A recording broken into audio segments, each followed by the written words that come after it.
Eh bien, bonsoir, bonsoir à toutes et tous de nous Ah, retrouver pour ce live et en accueillant toutes les personnes qui découvrent peut-être encore le Wu Tao à travers ces lives et puis toujours avec notre, comment dire, notre envie d'essayer de relever le défi, d'essayer de parler d'une pratique. Pas facile, mais on continue toujours. On remercie une fois toutes celles qui sont arrivées, qui nous laissent des messages vraiment profond et très agréable et vraiment porteur. Voilà, comment le Wu-Tao est rentré dans leur vie et comment ça se move. Donc ce soir justement, on laisse le temps d'arriver aux personnes. et Et donc le thème est le thème d'un move, ou en tout particulier, cas d'une sensorialité du move particulière qu'on a regroupé dans l'idée du groove. voilà, le groove en Wu-Tao. Qu'est-ce que c'est? Et donc on va, avant de rentrer, attendre encore un petit peu que les uns et les autres, que les unes et les autres arrivent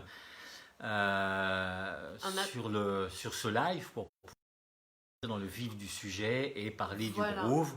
Donc avant, comme d'habitude, on vous demande de partager sur vos pages ce live afin de augmenter la visibilité. Merci de vos partages. Et puis tout de suite, moi, je me permets de dire que d'ores et avant, ou d'ores et déjà, non, ça sera à 18h30. Voilà. Comme ça, il n'y aura pas de confuse de se retrouver à 18h, puis tel jour, ainsi de suite. Voilà, Donc, pour certains d'entre vous et pour certaines d'entre vous, il y a eu des confusions pour nous, hein. non, nous, on Non, n'est pas du tout. on a confondu juste 2 fois seulement.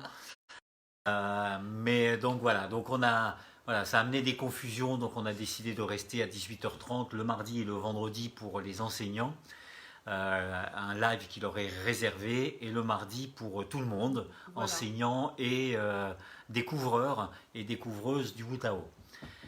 Donc l'idée du groove, donc c'est vraiment une notion qui revient beaucoup en on enseigne et qu'on souligne beaucoup avec Imanu, et qui vient, alors bien sûr, d'une partie des origines d'Imanu, qui sont donc la créolité, le métissage, le mélange des cultures, le mélange des musiques, le mélange des rythmes. Mais ça serait, pas juste. Imanu souffle amérindien, c'est-à-dire que son mélange, il n'est pas seulement... ça me permet de Oui, préciser une petite quelque chose. précision. Souvent, quelqu'un qui est métisse et qui a du sang noir, on dit qu'il est noir, comme d'ailleurs le président des États-Unis, l'ancien Barack Obama, on dit c'est un président noir. Non, c'est un président métis. D'ailleurs, le nom le précis, c'est un président mulâtre, qui est le nom qui a été donné à un type de métissage blanc-noir.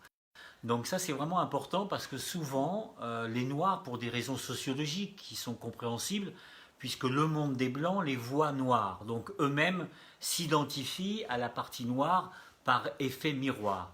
Mais souvent, ils sont métis, ils ne sont pas seulement noirs, ils sont blancs, mélangés noirs, et pour les créoles, beaucoup, une autre partie est oubliée, qui est l'asiatique, c'est-à-dire l'amérindien, qui habitait sur place, les Arawaks, si je me souviens bien, pour les Antilles.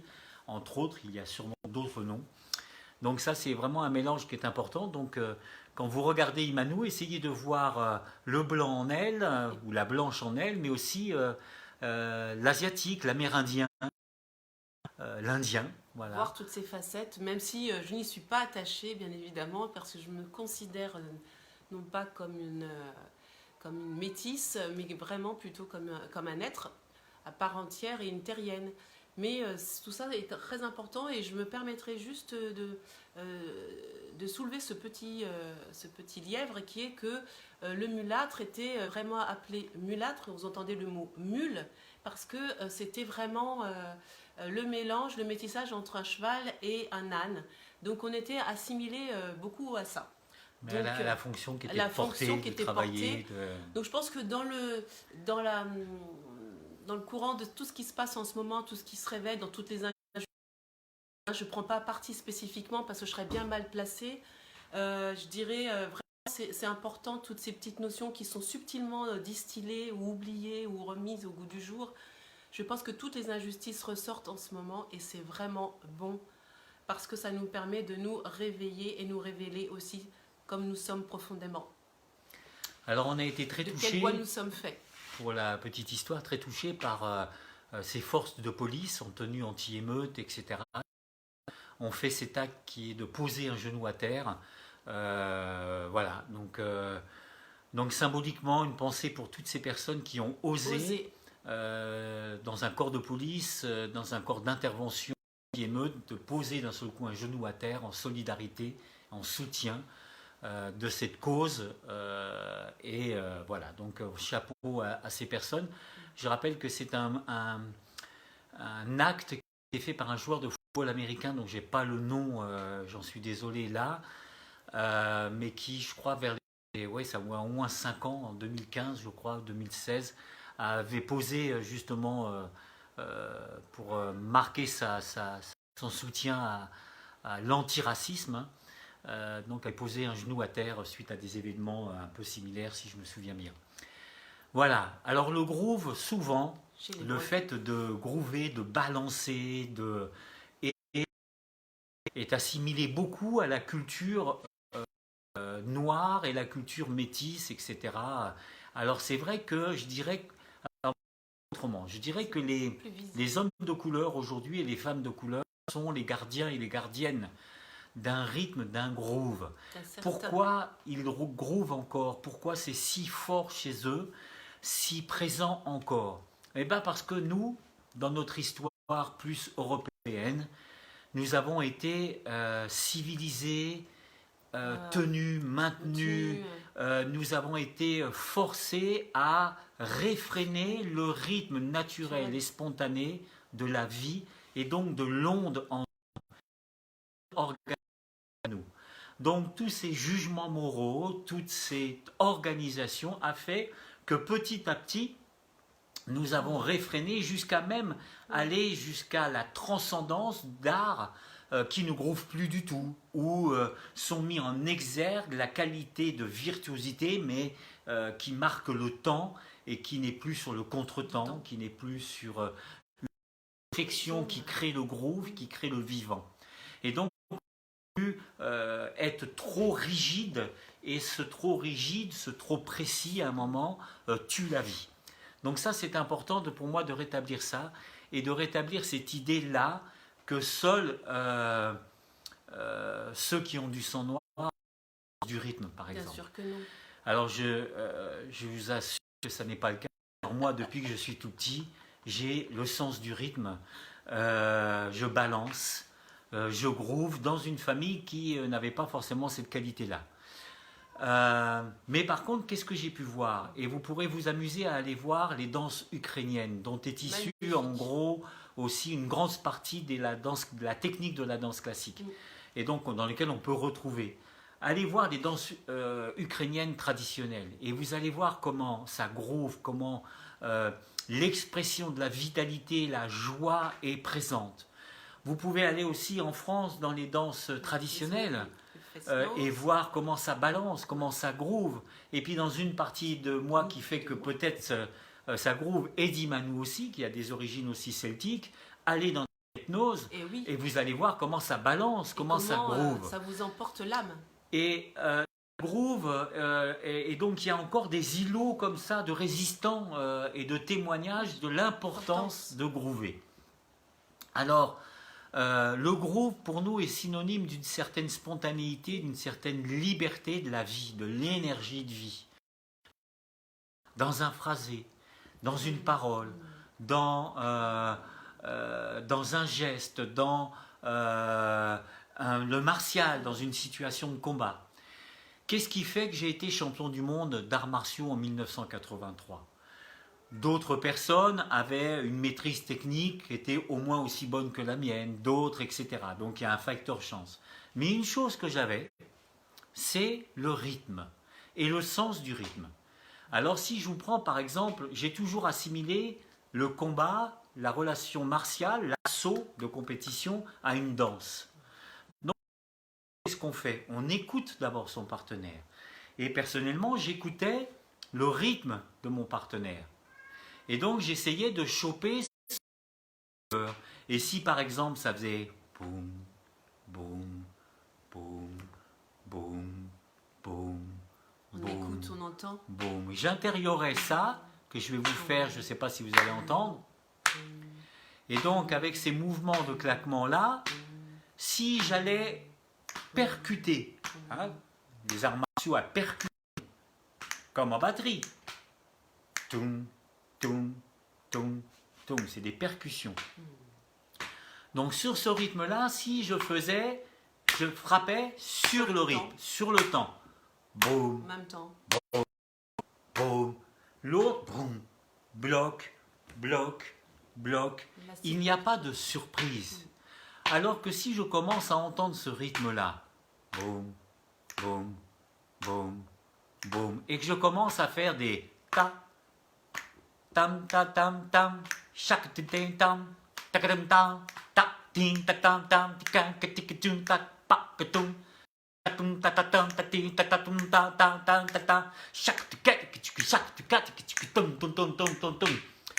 Cette façon de groover, de marquer les percussions font que le combat devient plus facile. Et comme je n'ai jamais été un laborieux, que j'ai jamais aimé me faire mal, quand on combat et qu'on fait un assaut sur le temps, eh ben on se fait mal, on prend des coups. Et c'est lourd. Ça ne veut pas dire qu'il n'y a pas eu de champions qui sont plutôt rock.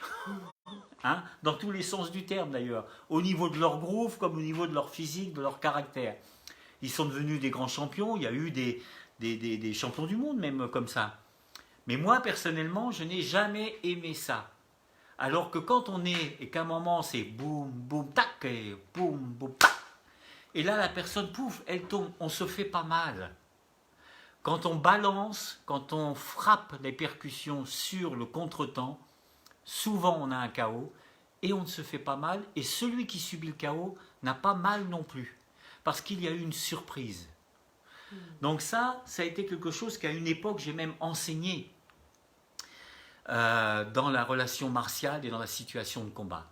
Quand je faisais des taolu, c'est-à-dire les enchaînements chorégraphiés martiaux de kung-fu, aussi chanter, c'est-à-dire qu'intérieurement, les gens ne m'entendaient pas, mais intérieurement c'était chum ta, si ta, poum, chaketutu, tum ta.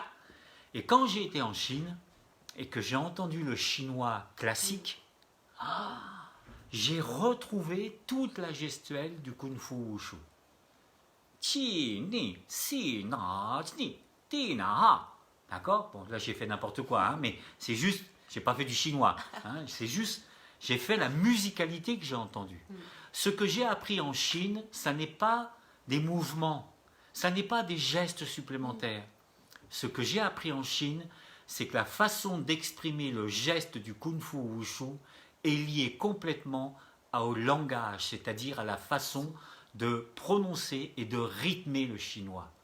Ni rao ma, on va retrouver cette musicalité. Et donc il y a bien une importance de musicalité et de rythmicité. Donc ça c'est important. Et donc tous les peuples primordiaux, avant d'être trop éduqués, civilisés d'une manière rigide, on a tous, dans tous les continents, balancé, groové. Les danses traditionnelles balancent et groovent partout dans le monde. Et donc c'est ça qu'il est important de retrouver, et c'est ça qu'il est important de retrouver dans le Wu Tao, et même simplement dans une façon de respirer. C'est pour ça que le déploiement de l'onde, tout simplement, doit se faire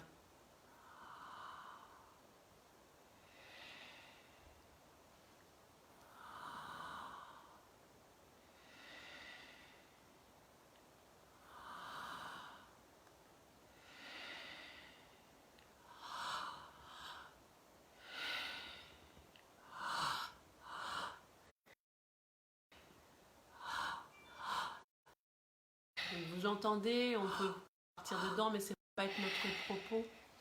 C'est pour permettre aussi de toucher que ce soit dans un combat ou dans une danse, par exemple comme dans le tango, aussi c'est une danse qui est rythmée. la valse. La valse, il y a du gros. Donc c'est tout le temps. Il y a quelque chose qui tourne et qui balance, et il faut que ça balance. Et ce balancement, même vous le retrouvez qu'il soit étiré, extrêmement délicat jusqu'à le donner charnellement ou incarner et vraiment le donner puissamment dans la sensation de la puissance, eh bien c'est du groove. Et c'est vraiment un essentiel parce qu'avec ce qu'on vient de dire, ça veut dire sortir des carcans dans lesquels on a été enfermé, dans lesquels on est enfermé et dans lesquels il faut pouvoir retrouver dans le Wu Tao cette liberté, ce chant du mouvement, ce chant du souffle, ce chant de la circulation. Et c'est pour ça que nous sommes généralement anti-méthode. Nous sommes pour la précision à l'intérieur du groove, savoir où on est, savoir sur quel temps on est, savoir si c'est un groove circulaire comme ça qu'on peut symboliser, à quel endroit je me retrouve de la pendule, hein, à 2 heures, à 4 heures, à 6 heures, à 9 heures, etc. Je dois faire preuve d'attention et de précision, mais surtout pas de méthode, car la méthode enlève le groove. Et aussi étonnamment très souvent que ça puisse être aussi, on peut le voir aussi dans des sports comme le basket, pour pouvoir dépasser quelqu'un. Le dribble du basket. Pour esquiver, et ben je vais soit accélérer, soit...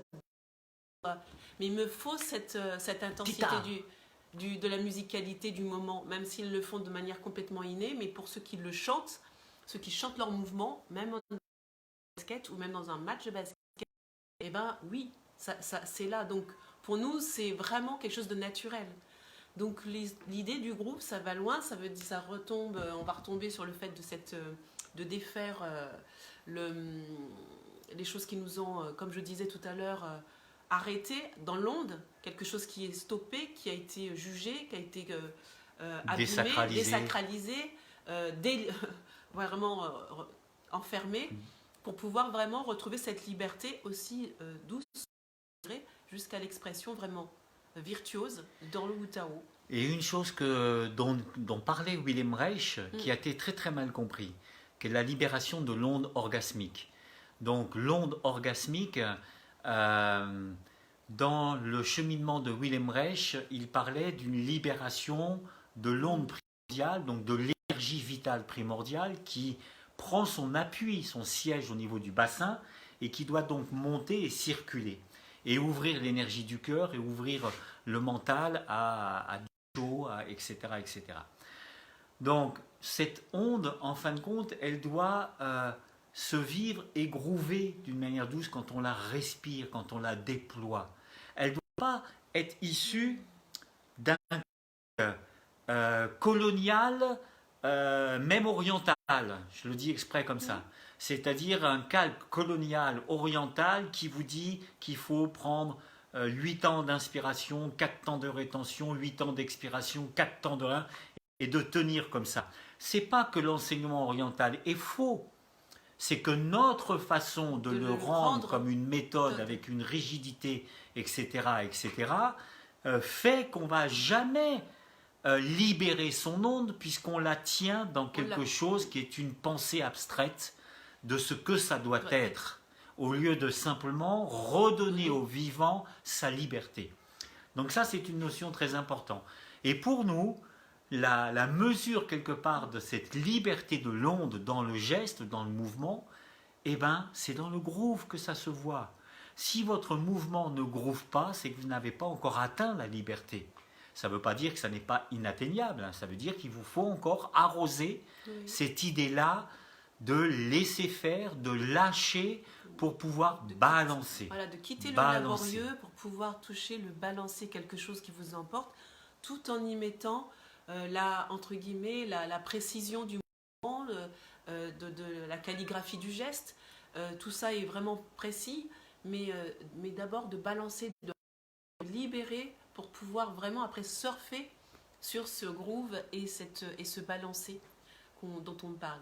Donc voilà, nous avons pas mal évoqué ce qui était encore, pour ceux qui vont le découvrir encore qui vont découvrir ce live et qui ne connaissent pas le Wu Tao, et que la pédagogie du Wu Tao est vraiment de manière circulaire, de manière spiralée, et on retombe toujours sur les les principes, toujours je rappelle, j'aime bien les redire parce que c'est quelque chose qui est il miaule depuis tout à l'heure parce qu'il veut qu'on lui ouvre la fenêtre. Donc on va bientôt le faire, on va pas le laisser Jockey.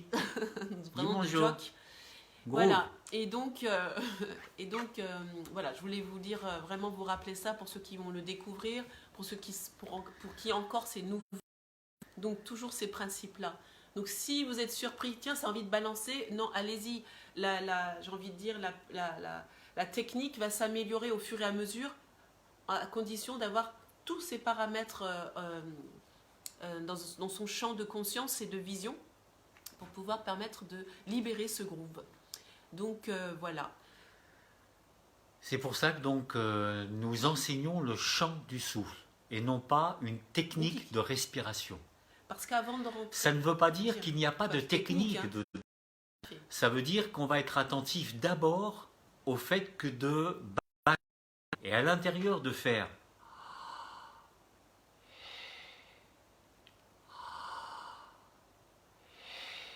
Je vais commencer à m'amuser à faire...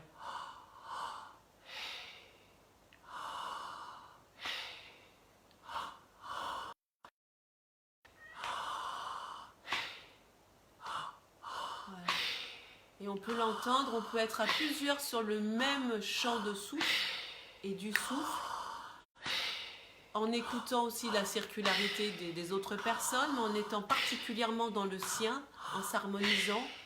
Et puis à un moment donné, on peut se mettre à faire un solo tout en étant à l'écoute des autres.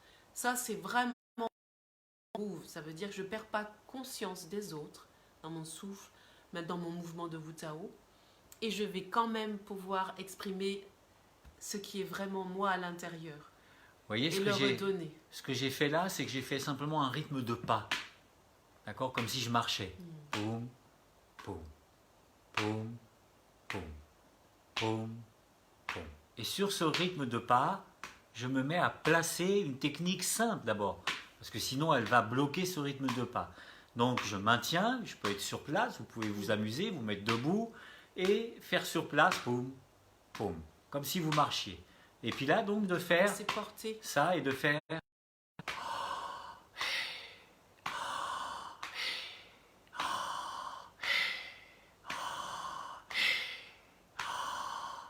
Puis on va varier.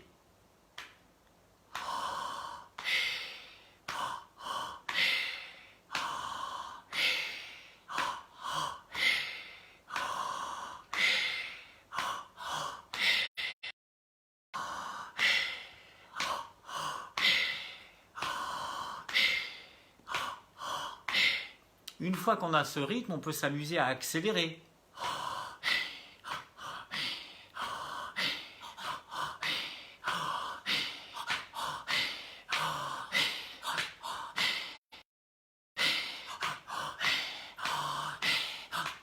Vous voyez, on commence à jouer musicalement quelque part avec le chant du souffle. Et à l'intérieur de ça, on va une technique petit à petit, parce que je vais devoir préciser, être capable de faire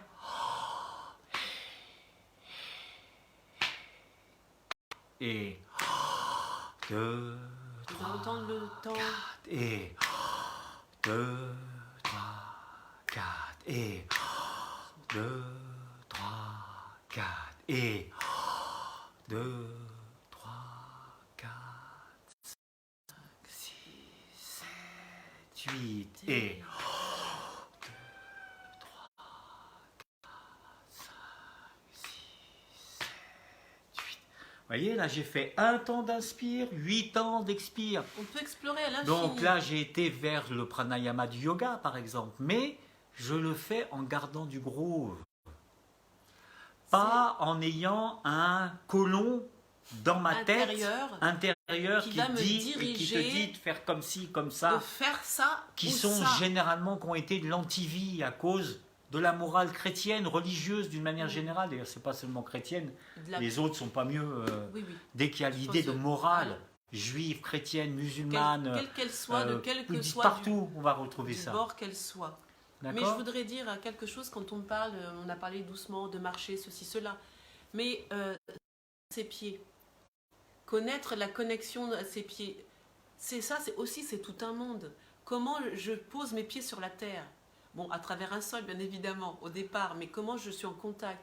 Il y en a qui sont sur les tranches, il y en a qui ont pas de sensation, il y en a qui ont des pieds sabots, ça veut dire que les doigts de pied ne sont pas différenciés. Il y a tellement de choses à dire et à faire. Libérez les doigts de pied. Pour être encore... Mettez des tongs. Marchez pieds nus. Je vais pas vous montrer mes pieds. Donc voilà, c'est pas anecdotique ce que je viens de dire, c'est vraiment important.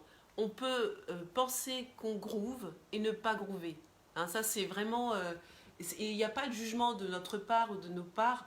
On peut penser, parce on peut arriver juste à même penser la musique. Et même quand on veut essayer de balancer, ça ne balance pas justement. Et souvent quand les personnes n'osent pas libérer leur corporalité, alors parfois ça barre des fois dans une hystérie, parfois ça difficulté, ça arrête le temps et tout ça de le voir. J'ai un super slogan. Libérez l'onde, mettez des tongs. Bon, on s'amuse vraiment bien. En tout cas, ça fait rigoler, hein, cette histoire-là, par exemple, de tongs. Mais il y a un lien entre le conditionnement de l'humain et des pieds de l'humain. La chaussure, le fait de rendre le pied sabot, de maintenir. C'est à la fois un truc esthétique dans l'histoire du costume, etc. Mais c'est aussi un enfermement, un maintien de la liberté de vos doigts de pied. Derrière cette idée-là, eh ben, ça n'est pas si anodin que ça. Non. Il y a l'idée d'emprisonner quelque chose, de cacher aussi quelque chose, etc., etc. Ça n'est pas par hasard si dans le langage des Français, on dit quand on prend plaisir à quelque chose, prendre son pied. Voilà. Nous vous laissons là-dessus. Bonne réflexion. Pensez donc, à nous à ces moments-là. Libérez l'ongle, mettez des tongs. On vous embrasse, à très bientôt. On vous embrasse et voilà, à très bientôt. Hein. N'oubliez pas de vous inscrire, d'aller sur les cours Zoom. Voilà, pendant le déconfinement, ça continue. Donc d'aller sur le site wutao.fr. Voilà. De vous inscrire au stage si vous voulez nous retrouver, célébrer les 20 ans du Wutao. 20 ans. Que nous célébrons sur les sommets des Alpes face au Mont Blanc cet été à l'occasion de stages. Et entre les deux stages, il y a un week-end. Nous célébrons les 20 ans. Pour ceux et celles qui ont découvert le Wutao à travers ces lives et qui souhaiteraient peut-être arriver jusqu'à la Wutao School, sachez qu'avant je ne sais plus quel jour de juillet, jusqu'au 10 juillet, il y a 10% en ce moment si vous voulez vous inscrire pour vous former. Si vous aviez une et pour vous former, pour devenir enseignant à terme, mais simplement aussi pour le plaisir de pratiquer le Wutao. Notre slogan, c'est le Wutao, la Wutao School, pour un art à vivre ou pour devenir. N'oubliez pas cette idée. Mais pour devenir même un art à vivre, prendre de la qualité pour vraiment le vivre et vraiment cheminer sur soi, car c'est une voie. Voilà, cette fois nous vous laissons vraiment et nous belle soirée. Nous vous embrassons. Un très beau jour, nous vous embrassons. À bientôt.